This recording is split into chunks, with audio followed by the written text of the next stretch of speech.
Boa noite a todos, boa noite aos internautas acompanhando aí na web. A gente vai dar continuidade à temática do curso Obsessão e Suas Máscaras, e estamos nos encaminhando aí para a fase final dos nossos estudos, das nossas reflexões.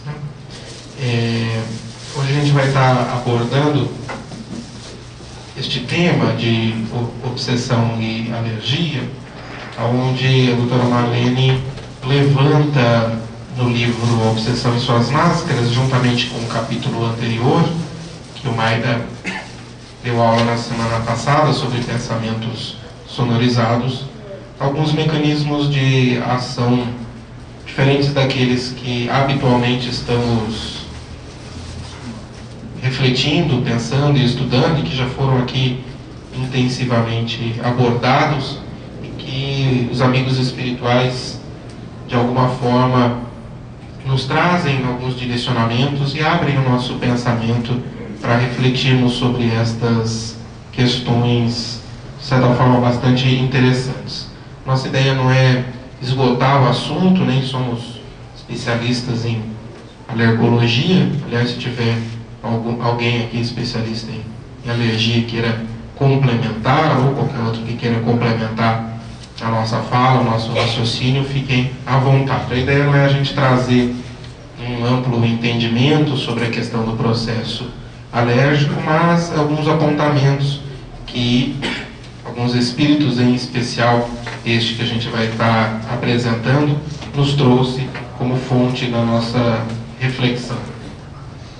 Este é um médico desencarnado, Dias da Cruz, bastante atuante na espiritualidade. Ele foi contemporâneo do Dr. Bezerra de Menezes, tendo sido presidente da Federação Espírita Brasileira, posteriormente ao Dr. Bezerra de Menezes, no final do século XIX, e desencarnou no início do século XX. Foi médico, homeopata e bastante atuante no movimento espírita.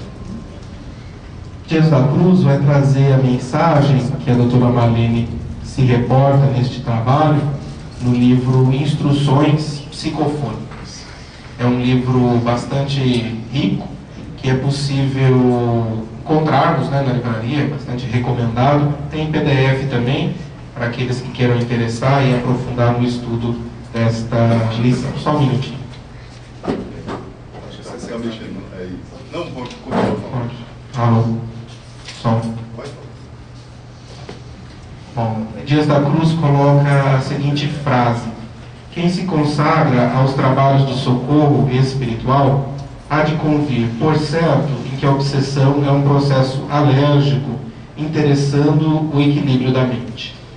Então ele traz a reflexão para todos nós, aqueles que particularmente atuam nos trabalhos mediúnicos relacionados ao processo de esclarecimento espiritual ou de desobsessão, que a obsessão é um processo alérgico interessando o equilíbrio da mente. Então ele levanta essa hipótese de que o processo obsessivo tenha similaridade com o processo da alergia, cujo objetivo é o equilíbrio mental. E ele coloca que desde as mais simples perturbações epidérmicas da pele aos casos dolorosos de avassalamento psíquico, este mecanismo, de certa forma, alérgico estaria presente neste processo da obsessão. E a gente trouxe alguns slides que não são nossos, é da doutora Jane, presidente da AME Sorocaba, que já apresentou em jornada da AME São Paulo, falando um pouco a respeito da pele, porque Dias da Cruz vai trazer bem a questão da pele, das patologias epidérmicas, como estando relacionadas a estes processos alérgicos e podendo ter como pano de fundo as causas obsessivas. A gente vai falar rapidamente sobre isso para entender um pouco melhor este capítulo. A pele, na verdade, é considerada como o maior órgão do corpo humano. A gente não está habituado a pensar na nossa pele como um órgão. Quando a gente fala órgão, a gente pensa o cérebro, o coração, o fígado. Mas a pele é também um órgão e ela é 15% do nosso peso corporal, é revestimento de pele. Aí está as várias camadas, né? A camada mais superficial, a camada intermediária, a camada mais profunda. E a pele tem um papel muito interessante porque ela nos coloca em contato com o mundo através de inúmeros receptores nervosos que percebem frio, calor, vibrações, tato, a dor. Ali tem algumas terminações nervosas. Cadê? Deixa eu ver se eu consigo aqui. Terminações nervosas livres, mostrando o quanto a pele é bastante rica destas terminações nervosas. Por isso é que as nossas sensações de tato, né, de pressão, de calor, de temperatura, a gente percebe pela nossa pele. Há 35 anos, a ciência considera a pele como o maior órgão desse sistema aí, deste nome psiconeuroendócrino imunológico. Ou seja, este é o sistema que nos conecta, que faz todo o funcionamento do nosso sistema, integrando a parte psíquica, a parte neurológica, a parte hormonal, que seria a parte endócrina, e a parte imunológica, o sistema imunológico, e a pele fazendo parte desse sistema. Ou seja, muitas, não exclusivamente, mas muitas das manifestações das doenças dermatológicas como tendo um fundo de uma expressão de um desequilíbrio de todo este sistema. E a função primordial da pele é o desenvolvimento do corpo, psíquico e emocional, a manutenção do equilíbrio global e a sua influência nos processos internos e na vida de relação das pessoas. E há um questionamento, aqueles que estudam embriologia sabem que os folhetos da pele vêm do mesmo folheto embriológico do sistema nervoso central, que se aprofunda, se invagina e tem a mesma origem embriológica. Então, talvez daí esteja parte das correlações tão íntimas com a parte psíquica, a parte nervosa, neurológica, com o nosso sistema da pele. Então, um questionamento aí deste livro, Tocar, o significado humano da pele, se o sistema nervoso central, que é aquela sigla, é uma parte escondida da pele, ou se a pele é a parte mais exposta do sistema nervoso central. E a gente sabe que o processo de comunicação do sistema nervoso central ocorre em diversas terminações nervosas da pele. E as diversas pesquisas demonstram que o estresse, aumentando os neuropeptídeos cerebrais, podem provocar alterações dermatológicas em caso de dermatite atópica, psoríase, vitiligo, urticária crônica e tantas outras, especialmente aquelas doenças de pele onde a gente, o dermatologista coloca que não tem uma causa definida. É claro que aquelas alergias que procuram contato, urticária, que a gente sabe que tem uma causa definida, não. Mas aquelas em que fica-se indefinido o agente causal, muitas vezes está relacionado com a questão emocional e com toda a parte sistêmica do indivíduo. A pele humana constitui uma saída simbólica para os problemas emocionais íntimos, para as emoções reprimidas. Produz sintomas a fim de chamar a atenção para este grito interior por libertação. Isso está nesse livro também, O Poder do Toque, e a doutora Jane sempre coloca, mostrando os desenhos da pele, que ainda bem que a nossa pele é furadinha, porque ela é toda cheia de espaços, onde muitas vezes drenam situações difíceis, dolorosas, que aparecem exteriormente, impede muitas vezes um desequilíbrio mais grave do indivíduo, que se não se expressasse dessa forma, talvez tivesse alguma patologia mais orgânica interna, mais grave. Pela homeopatia também a gente sabe o quanto as afecções de pele são importantes e que na verdade ela não é uma patologia isolada, mas de que ela é uma manifestação exterior de um desequilíbrio interno que está acontecendo e que ela não pode ser também tratada apenas exteriormente, porque às vezes a gente suprime uma determinada reação, uma determinada lesão de pele e bloqueia aquela via de manifestação que o organismo, da maneira mais inteligente possível, encontrou.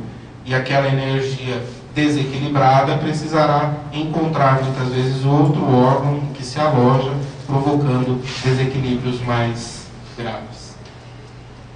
Então, o tato reside em nossa pele e cérebro, e a sua sensação se refere tanto ao contato físico quanto à emoção. Tanto é que são frases populares, né? Quando a gente diz que transpira-se de desespero ou de medo, coça-se de frustração, rompe-se de raiva, espeça-se para se defender. Então, são reações que nós, nos nossos milênios de evolução, como princípio inteligente também, como ser humano, fomos aprendendo a lidar com determinadas situações dessa forma e ainda utilizamos muitas vezes destes recursos. E aí um esqueminha proposto por ela, né, para tentar esmiuçar um pouco melhor esta psicopatologia, mostrando que o estresse é um desequilíbrio do espírito, né, da alma, frente às adversidades da vida. Obviamente, o estresse é necessário à própria sustentação da vida, né? Sem estresse, sem produção de hormônios de estresse, a gente não se encontra vivo, né?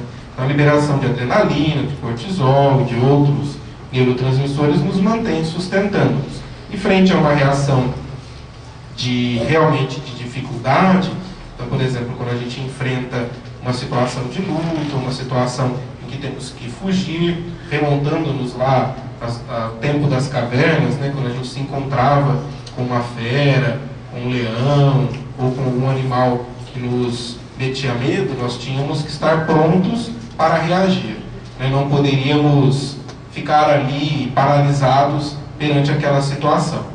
Então, viemos desenvolvendo esse sistema, que muitos chamam de sistema de luta ou fuga, que é preparar o nosso organismo para uma reação frente a uma situação de estresse. Então, a liberação de uma série de substâncias que aumentam a nossa frequência cardíaca, que aumentam a nossa frequência respiratória, que dão uma contração muscular, que diminui o peristaltismo intestinal, e uma série de outras situações. Tudo isso favorecendo com que a gente tenha mais condições de enfrentar aquela situação e decidir se vamos lutar ou se vamos fugir. Isso é um aprendizado nosso. Frente a situações que não necessariamente envolvam um objeto real, como uma fera, mas frente a situações de trabalho, ou de relacionamento, ou no trânsito, em que nós nos vemos de alguma forma ameaçados, nós partimos para estas mesmas reações, que muitas vezes são necessárias, né? Por exemplo, nos tempos de estudo em que você foi mal na prova e tem uma prova no dia seguinte, e você precisa passar a noite estudando para poder dar conta de prestar aquela prova, a gente aciona uma série de reações e fica ligadão, né? Perde o sono, né? Fica mais atento, e por um curto período de espaço, aquela reação dá certo. Porém, se essa situação se repete por várias vezes, ou cronifica, ou seja, constantemente sobre aquele estresse, a gente perde esse sistema de autorregulação e desequilibra em todos estes sintomas. Então, daí vem muitas vezes quadros de palpitações, quadros de aumento da frequência respiratória, de aumento da pressão arterial, de obstipação intestinal, de insônia e por aí vai. Não são essas as únicas causas, mas podem estar relacionadas com isso. Então, mostrando que esse estresse desequilibra os nossos corpos energéticos, os nossos corpos sutis, desequilibrando todos os nossos centros de força e, consequentemente, os nossos órgãos físicos. E a doutora Jane dá um exemplo desequilibrando aí o nosso centro coronário, que é o mais responsável por estar ligado ao sistema nervoso central. Com isso, ligando as glândulas ao sistema imunológico, fazendo aquele sistema psico, neuro, endócrino, imunológico. E aí o nosso sistema imunológico vai ser responsável pela produção, entre outras coisas, de anticorpos. Dentro dessa produção de anticorpos, isso de maneira bastante simplificada, né? Aumentando os nossos anticorpos, nós temos duas possibilidades de enfermidades. Uma delas são os processos alérgicos, que é o que a gente está vendo hoje. Outras são as doenças autoimunes. Os anticorpos ainda podem levar à produção ou estarem na gênese de quadros de tumores neoplásicos, e a diminuição de células do sistema imunológico leva a uma diminuição da resistência e assim uma maior facilidade ou predisposição a infecções. Então aqui, Dias da Cruz traz uma ideia para a gente de que o processo obsessivo estaria relacionado como se fosse um processo alérgico. Então talvez a gente possa inferir que, embora essa não seja a única via dos processos alérgicos, né, existem 4 tipos de reações alérgicas, e cada uma é diferente da outra, mas esta é a principal. Talvez seja por esta via de condução do ponto de vista psicofisiológico. Isso é uma hipótese, né? Então, voltando lá no capítulo que a gente está abordando. Dias da Cruz nos traz, né, que o termo alergia foi proposto por um médico de Viena, von Pinquet, e traduzindo uma reação modificada nas ocorrências da hipersensibilidade. Então, reações de sensibilidade são normais, mas as reações em que há uma hipersensibilidade, uma reação além da conta, além daquela que deveria ser, e o organismo não consegue conter, expressa-se como um fenômeno alérgico. E aí a gente tem os agentes mais diversos que podem causar processos alérgicos, né? Muitos aqui vão se identificar, esses processos alérgicos não é isso que Dias da Cruz está colocando como processos obsessivos, tá? Então quem tem alergia a camarão, quando come o camarão fica todo empipocado, isso não significa que está vivenciando um processo de obsessão, né? Nem que seja pelo camarão, não é.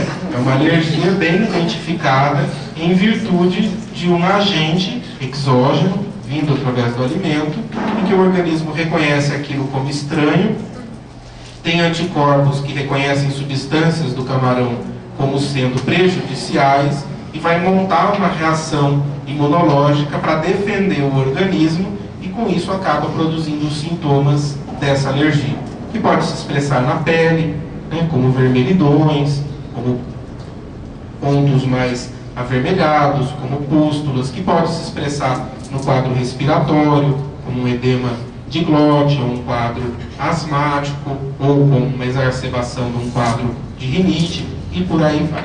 Ou como um quadro de diarreia.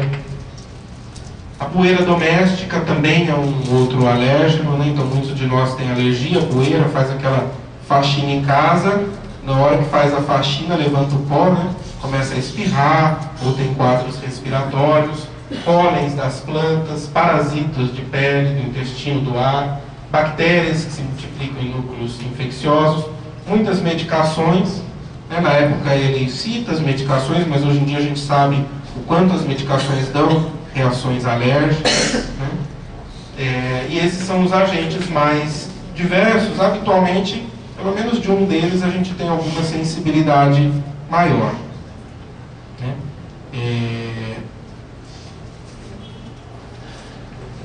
A medicina moderna, e ele vai falar, esse livro é de 1950 e pouquinho, né? Então tem muito pouco da fisiopatologia, mas ele já defende aquilo que era a causa principal, continua sendo, embora tenha muito mais entendimento sobre essa questão que a gente não vai aprofundar. A medicina moderna admite que a ação do anticorpo, que é produzido pelo próprio organismo, sobre o antígeno, que é aquilo que vem de fora ou vem de nós mesmos, no caso, o camarão, a poeira, perfume, são antígenos. Na intimidade da célula, liberta uma substância semelhante à histamina, vulgarmente chamada de substância H, que vai ser responsável pelos mais diferentes desequilíbrios que vão se expressar, como a gente falou, na pele, como quadros de rinite, asma, edema, urticária, enxaqueca, e ele vai chamar também quadros digestivos, neurológicos, cardiovasculares. E aí começa a parte mais interessante para a gente entender sobre o estudo relacionado à obsessão, quando ele vai trabalhar a autointoxicação fluídica. Então a gente já trabalhou esse tema algumas vezes, não sei se vocês estão recordados. Eu acho que todas as vezes que eu falei aqui, eu falei sobre esse tema. Então eu falo que eu sempre falo sobre os mesmos tópicos. Porque, efetivamente, o processo de sintonia, de conjugação de ondas, de pensamento, de obsessão, está dentro do mesmo escopo.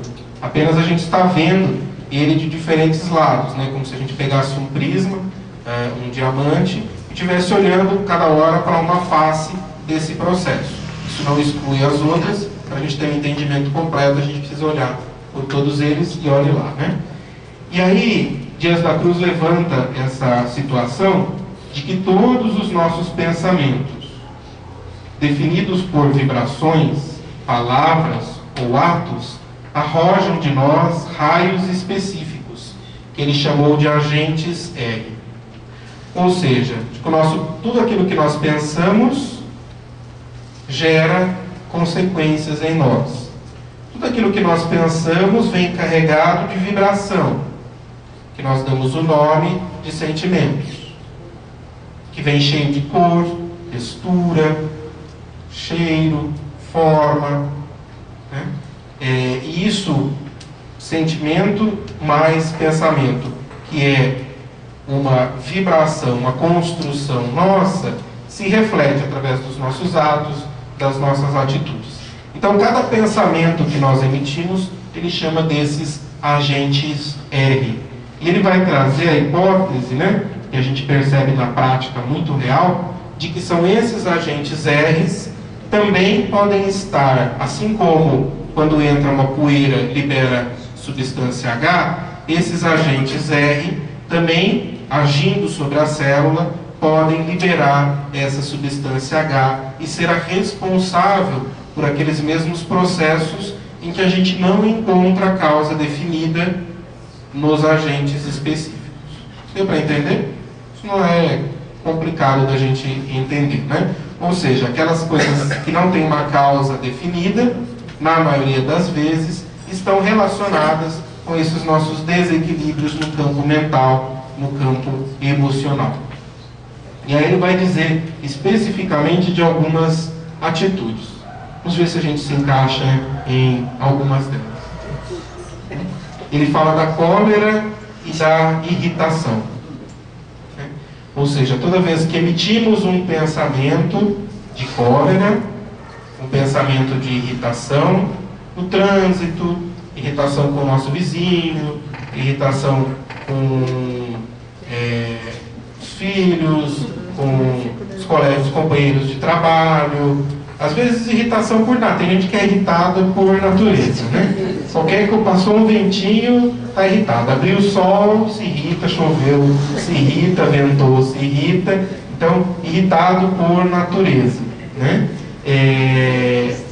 E os quadros de cólera, que seria uma expressão já dirigida contra algo ou contra alguém. Os quadros de maledicência e de leviandade, né? Maledicência é falar mal dos outros, né? Quem é que é maledicente?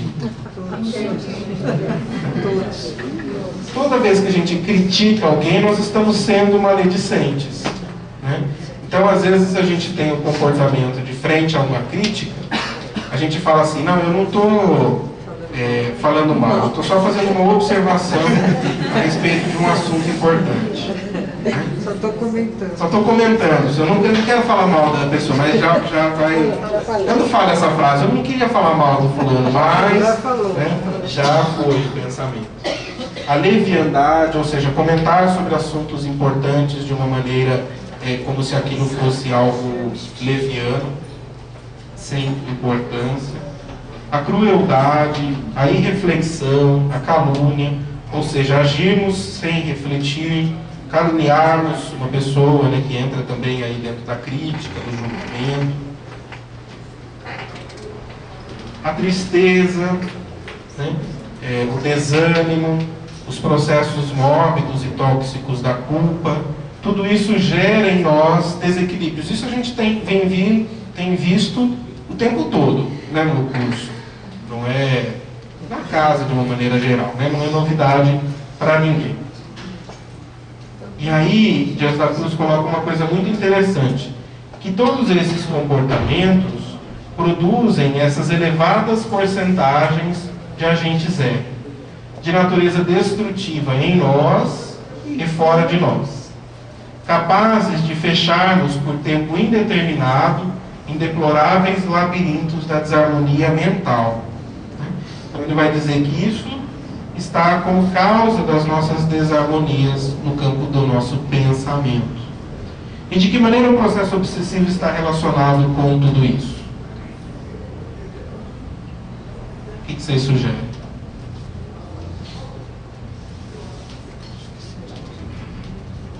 Oi? Eu acho que se a gente der uma abertura a isso, já o obsessor toma conta. Com certeza. Então, tanto pode ser por auto-obsessão, né, que a gente tanto estudou, que às vezes a gente põe a culpa nos desencarnados, mas né, a responsabilidade é de um processo auto-obsessivo, de um pensamento recorrente que nos amarra naquela situação doentia, né? Ou muitas vezes a gente abre uma portinha, né, diante de uma questão que a gente ainda traz dificuldade e não está vigiando.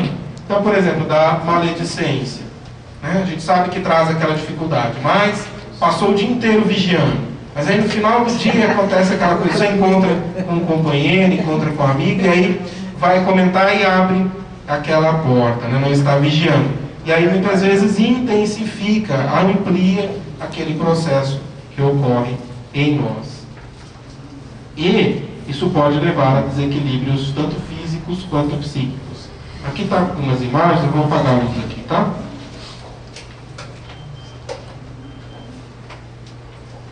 É do livro Mãos de Luz, da Bárbara Ann Brennan, que ela mostra esse processo de autointoxicação fluídica. Então, era uma médium que tinha essa potencialidade de visualização da aura, que é a expressão, né, dos nossos sentimentos, das nossas vibrações, das nossas emoções, e ela registrava. Então, aqui, uma aura normal, dentro daquilo que ela conseguia perceber.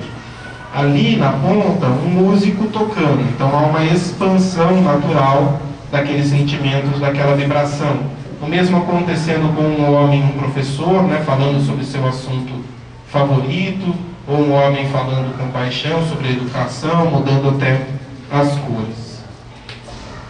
Uma criança de 11 anos brincando, a gente vê uma aura bastante equilibrada. Ali, já uma mulher experimentando um sentimento de luto, de tristeza perante a morte do pai. A gente já vê uma aura com falhas, né? Não sei se vocês conseguem ver aqui. Então, ó, uma aura normal é que ela não tem falhas, tá vendo? Aqui, ó, aqui ela tem falhas, ó, aberturas. Né? Aqui um ser com raiva, aquelas raivas assim expressas em cólera, em ódio, né? O quanto ela desequilibrou. Né? Ó, tem esse lado aqui praticamente, o outro aqui todo aberto, né? Todo aberto. Aí às vezes aqui se acopla alguma outra mente, né? Que está vibrando na mesma conjugação de ondas, né? Porque houve uma abertura no seu campo, na sua psicosfera. Ali naquele canto, uma pessoa com raiva interiorizada. Como é que a gente chama isso? Raiva interiorizada. Cólera, ela é expressa, né? É essa luz? Ou é a outra?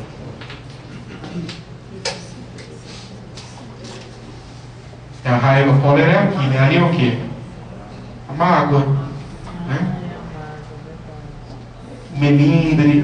Né? Não, eu não fiquei com raiva, mas eu fiquei com uma magoazinha aqui, assim, né? Raiva. Raiva do mesmo jeito.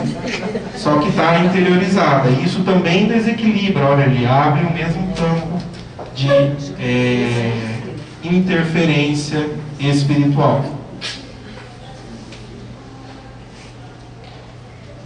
André Luiz e Missionários da Luz fala o seguinte: se a mente da criatura encarnada ainda não atingiu a disciplina das emoções, se alimenta paixões que a desarmonizam com a realidade, pode a qualquer momento intoxicar-se das emissões mentais daqueles com quem convive, que se encontrem no mesmo estado de desequilíbrio. Então, quando a gente produz aqueles agentes R, a gente desequilibra nós mesmos e desequilibramos o meio ambiente em que estamos. Com certeza. Né? A gente sabe da dificuldade de conviver conosco mesmo quando estamos naqueles dias, né? De raiva, de inquietude, ou de tristeza, de desânimo, quanto o meio ambiente onde estamos fica contaminado, né? Às vezes tem gente que fala, hoje nem eu me aguento, né? E também como é difícil conviver com pessoas que às vezes estão nesse estado de desequilíbrio. Porque há uma contaminação, mas há uma contaminação a partir do quê? Do momento em que a gente não está nessa disciplina das nossas emoções. Porque se estamos numa disciplina, o outro está desequilibrado, entendemos que ele está no momento de enfermidade, no momento de desequilíbrio, sentimos aquele impacto daquelas vibrações, mas não nos desequilibramos com aquilo. Pelo contrário, tentamos vibrar, orar para que ele entre no seu processo de equilíbrio. E não desequilibrar não significa confrontar o outro para tentar que ele volte no seu equilíbrio, né?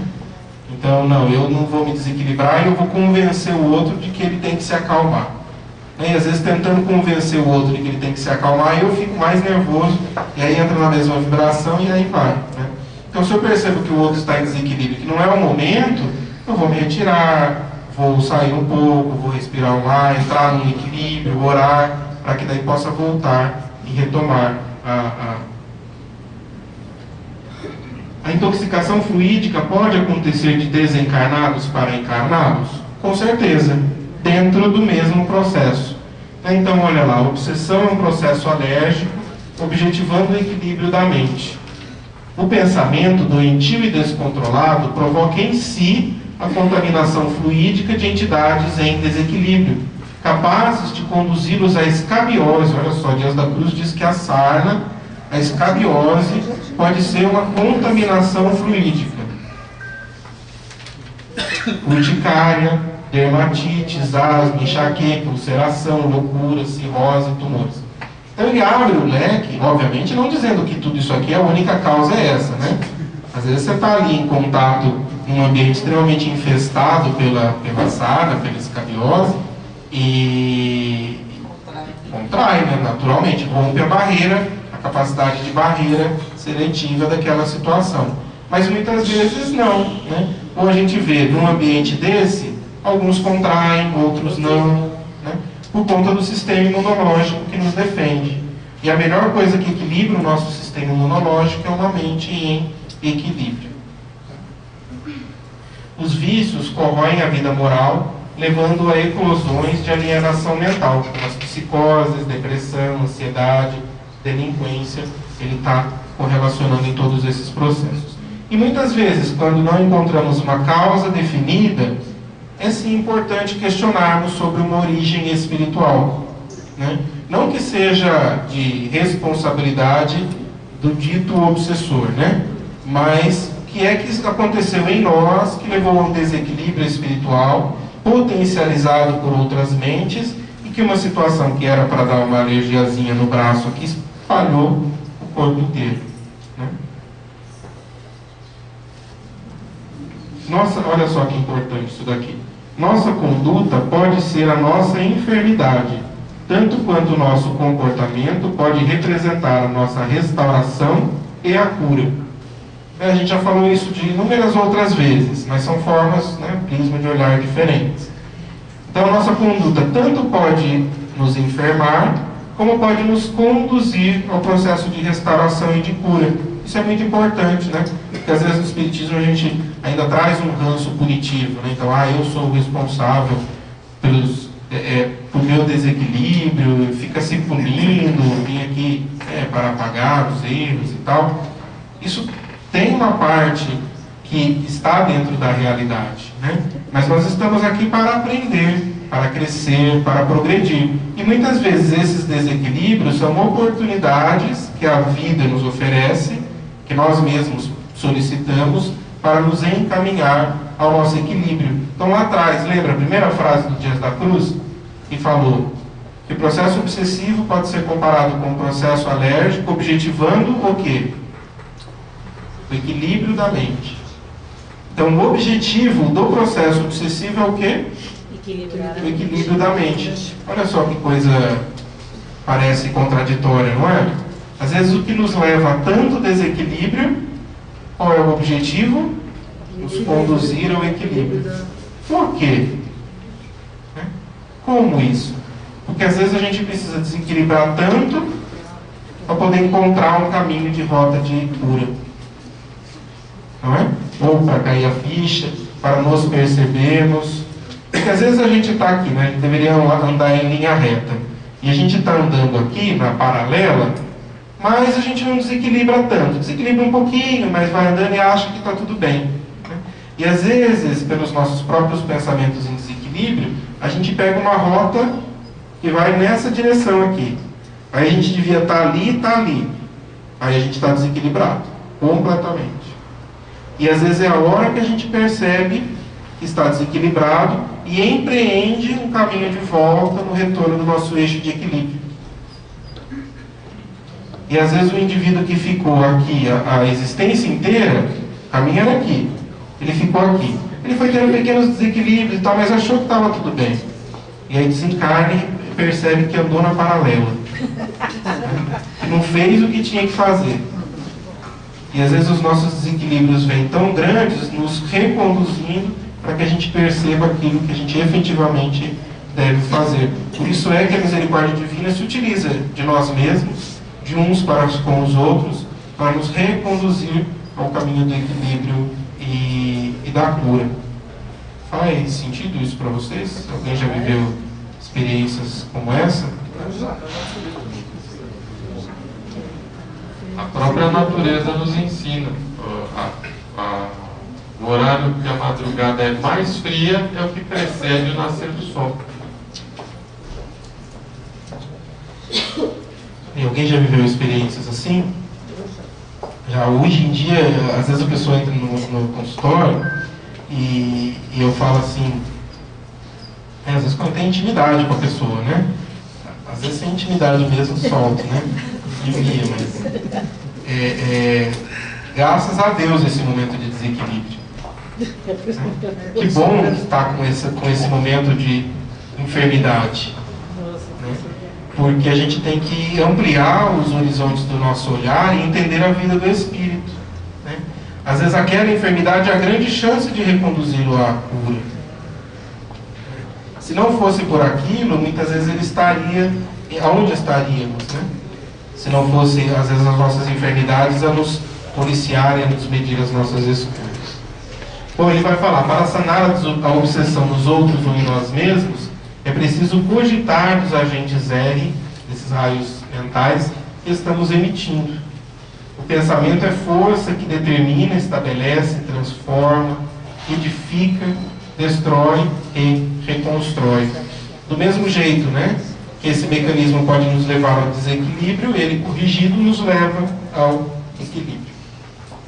Alguém quer perguntar alguma coisa, fazer alguma colocação, colocar a sua experiência pessoal?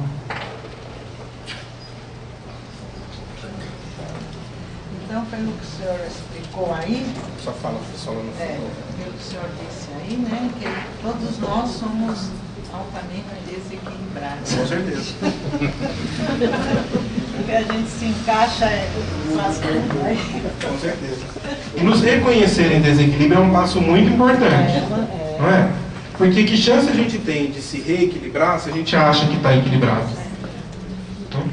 Se a gente acha que a nossa vida está tudo bem, que a gente está fazendo tudo certo, que a gente não faz nenhuma daquelas atitudes que ali está escrito, que chance a gente tem de mudar? Zero. Zero. Porque a gente só muda alguma coisa que está incomodando em mim. Não é? Se aquilo não está incomodando, que nem eu posso ter um espinho tentado no meu pé. Se aquilo não estiver me incomodando, eu não vou me atentar para aquilo e não vou fazer um esforço de mudança. Na hora que aquilo inflama, enche de pus, eu olho para o meu pé e falo, nossa, alguma coisa aconteceu aqui. Aí eu vou investigar e buscar essa causa para retirá-la, reorganizá-la em mim. Então isso é muito importante. Por isso é que no Livro dos Espíritos, né, a pergunta de Kardec, qual o meio mais fácil de progredir o homem? E aí os Espíritos respondem, o sábio da antiguidade já vos diz, conhece-te a ti mesmo.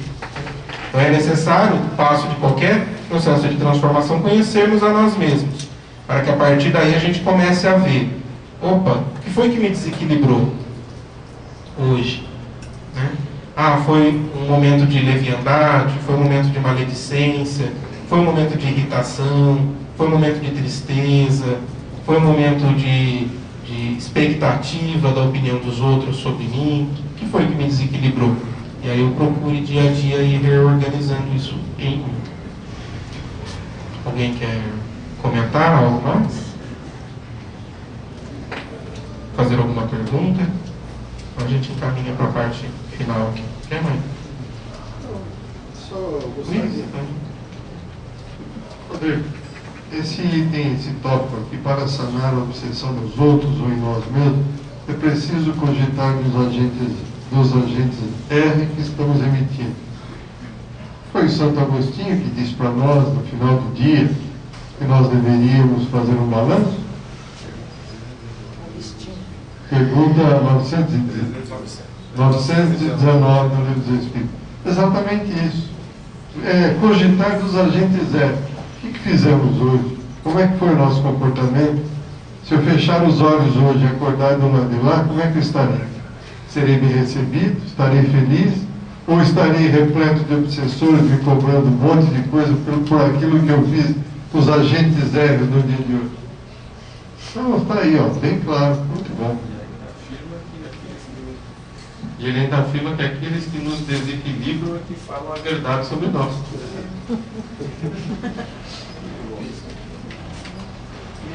Só dar um exemplo de uma experiência pessoal que eu tive o ano passado. Estava passando por alguns problemas do ponto de vista profissional, do estresse do trabalho, e de repente me surgiu um processo alérgico bastante importante, membros inferiores, tudo. E mesmo com um corticoide, antihistamínico, não melhorava.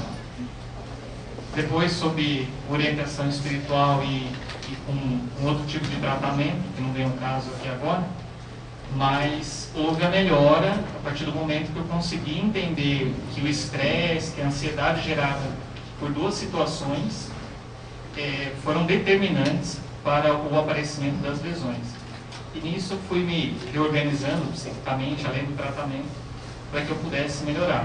Mas foi um momento bastante difícil que, quando a gente passa por isso, a gente começa a ver que determinadas situações, determinados comportamentos, o entendimento em relação à opinião do outro, em relação à questão do convívio, precisa ser sempre dosado, e a gente está tendo a grande oportunidade de aprender alguma coisa. Tem o complemento do próprio Jesus, né? E nós temos um complemento de Jesus nesse finalzinho. Pensamento é força. Determina, estabelece, transforma, edifica, destrói e reconstrói. O que Jesus ensinou para nós? Orar e vigiar é o quê? O Luiz colocou uma situação muito importante, né? Acho que cada um de nós tem a sua história, pode refletir nesse momento, né? Também já tive diversos momentos de desequilíbrio, também no momento da faculdade muito difícil, tive um quadro de Rosella, que é um quadro alérgico sem causa definida, né? E aí a gente vai pesquisar e buscar o tratamento, e olha só que coisa, do meu ponto de vista, espetacular, né? Que a gente traz para essa existência, que é o nosso corpo físico, né? Que sinaliza para nós quando nós estamos desequilibrando, quando nós estamos nos desencaminhando do nosso objetivo existencial, daquilo que é o nosso significado existencial, né?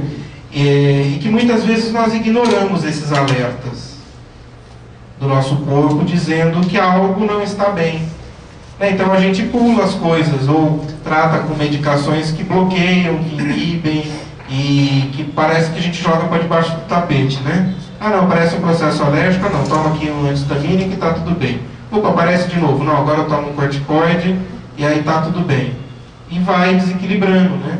Ou seja, são pontos que estão mostrando para a gente que alguma coisa não vai bem. E a gente continua seguindo naquela mesma rota. Né? Quer dizer, talvez o Luiz, usando o exemplo dele, posso?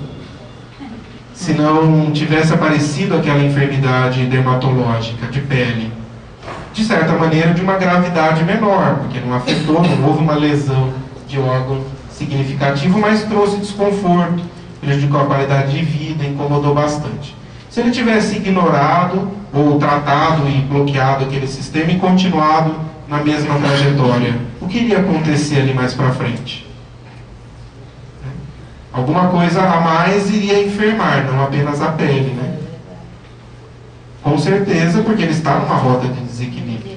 Então, ao aparecer aquela lesão inicialmente e conseguir reorganizar-se para encaminhar para o processo de reequilíbrio, ele consegue reconduzir-se na sua existência. Isso vale para todos nós, né? Ficarmos atentos a esses alertas que a vida nos dá através do nosso próprio corpo físico, de que algo em nós não vai bem. Não é que não é para a gente se tratar, não é para a gente procurar o médico, não é nada disso que nós estamos falando, né? Mas é refletir. Se a gente não encontrou causa nenhuma, buscar alguém que nos conhece, alguém que nos auxilia, seja um amigo, seja alguém na casa espírita, no atendimento fraterno, seja um médico, um psicólogo, um terapeuta, o que quer que seja, que possa nos sinalizar. Não encontramos nada? Bom, nos aquietemos de que fizemos o melhor e vamos observar o que é que a vida vai nos convidando a refletir. A medicina atualmente, a medicina, o médico normalmente, a sua prática diária, ele tem esse enfoque ou ele só receita um medicamento? Olha, esse medicamento vai resolver, vai te curar, vai te sarar. Porque essa reflexão que você está dando não se encontra em qualquer consultório médico. Então somente prescreve um remédio, uma medicação, um tratamento e vai resolver o problema. Esse caminho é um caminho novo da medicina? Com certeza, né, Luiz? É um caminho novo. Como um caminho novo, poucos ainda percorrem, tanto como médicos, como quanto pacientes, né? Quantos querem ouvir isso e não receitar um remédio que iniba, que bloqueie, que resolva o seu problema, uma pílula mágica que resolva as suas situações, né? A maioria de nós. Ainda a maioria de nós, né? Então é um processo com certeza de transformação. Se hoje estamos alertas e atentos para isso, cabe a busca de construção do caminho pessoal de cada um de nós, né? E claro que os médicos ou inúmeros livros que têm publicados, palestras, podem auxiliar nesse sentido, e cabe, se a gente tiver desejo, de compartilhar isso com os profissionais de saúde. Talvez a gente comece a descobrir o quanto estão abertos e o quanto muitos estão pensando, mas em virtude da própria formação, do próprio sistema de saúde que hoje é imposto, de consulta a cada 15 minutos, 10 minutos, desse tempo que não é possível nem fazermos uma consulta física de qualidade, né? Uma consulta do corpo físico de qualidade, quanto mais trabalhar as emoções, a questão social e a questão espiritual, mas cada vez mais há abertura para isso. A gente sente e a gente se surpreende. Quando eu, por exemplo, me surpreendo quando vou conversar com colegas e vejo o quanto pessoas estão pensando e refletindo nessas questões, né? E às vezes a gente trazer isso para o médico que está nos atendendo, não de uma maneira de mudar a opinião dele, mas o que acha sobre isso, aconteceu isso comigo e eu percebi isso, vai sinalizando e vai deixando as pulgas, né, atrás da orelha. Até porque o próprio médico vivencia situações de enfermidades que ele começa a observar em si, não necessariamente tudo aquilo que está escrito ali, né, e definido. Ou seja, aquele brocado latino, mens sana in corpore sano, é o que mais vale. Com certeza. Espírito em equilíbrio, né? A gente vai no restante. E olha só, eu queria trazer só duas coisinhas para vocês, que falam sobre raios. Um deles é a prece, no Missionários da Luz. Ele fala o seguinte: a oração é o mais eficiente antídoto do vampirismo. É vibração, energia, poder.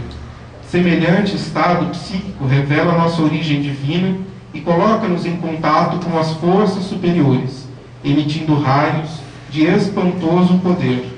O quanto às vezes a gente cresce, desdenha do poder, da capacidade que a prece, que a oração tem na nossa vida, né? E que ela é um ponto-chave de nos reorganizar para o nosso equilíbrio, né? Olha só o que Alexandre aí coloca, né?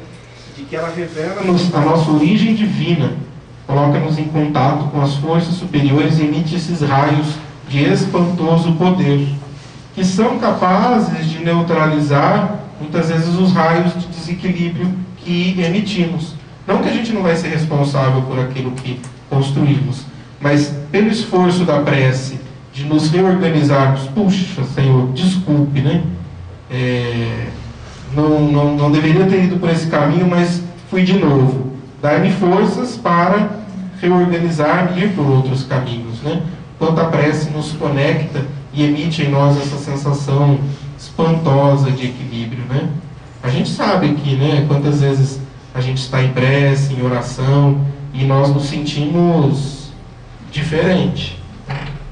Leves, expandidos, em paz, né? Parece que a gente não tem nada daqueles raios de desequilíbrio aqui, não é? No momento de prece. Quem sente assim? Né? E naquele momento a gente não tem mesmo.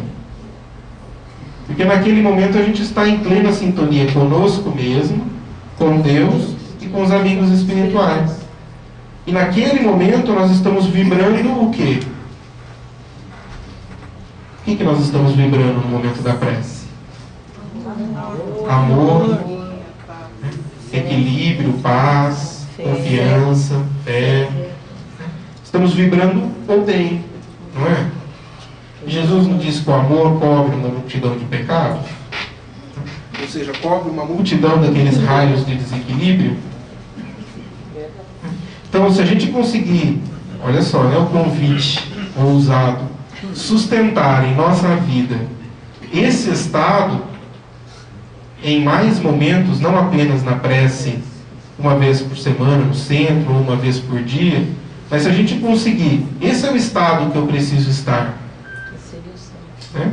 E multiplicar estes momentos mais vezes na nossa existência, a gente vai no nosso dia a dia, a gente vai dar passos importantes no nosso progresso espiritual, porque a gente vai estar vibrando o bem, né?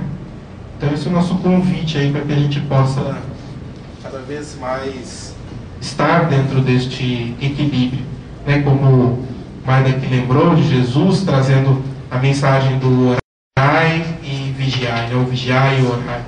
Então vigiarmos os nossos pensamentos doentes, aquelas emissões trevosas que partem de nós, né? Aqueles raios de desequilíbrio, é necessário vigiarmos, mas não basta só isso, porque se a gente só ficar vigiando, a gente não dá conta, não é? Uma hora ou outra escapa, não é?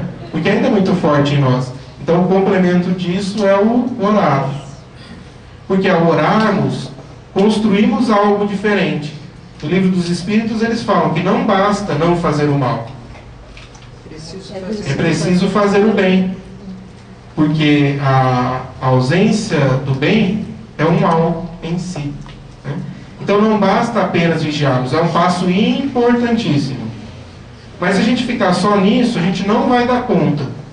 Vai conseguir 1 hora, 2 horas, a outra já descambou, né? Ainda mais se a gente está no relacionamento com pessoas, né? Agora, se a gente conseguir colocar mais momentos no nosso dia em que a gente eleva o pensamento, e a gente está dizendo da prece, começa a elevação do pensamento, não precisa ficar 10 minutos rezando, né? Porque nem tem esse tempo, ou alguns têm, né? Mas perceber esse estado mental e nos colocarmos, buscarmos este mesmo estado mental, né? Realizando o bem e neutralizando essas vibrações doentes. Quem sabe um convite aí para a gente fazer até a próxima semana, né? É revisão, né, do Maida, semana que vem, e vermos no que deu, né? Porque a ideia do curso, a gente sempre fala isso, né? Não é apenas uma coisa teórica, mas a gente precisa aplicar em nós, para vermos se isso dá resultado. Porque se der, opa, aprendemos algo importante. Se eu vou querer repetir depois ou não, é a minha escolha. Se não deu certo, vamos falar e vamos ver o que é que não deu certo, né? Mas eu garanto que se a gente seguir as instruções dos amigos espirituais, né, que já fizeram este caminho muitas e muitas vezes, a gente consegue dar passos importantes. Então vamos fazer um momento de emitirmos raios mentais aí de alto poder equilibrante, né, no trabalho com Jesus.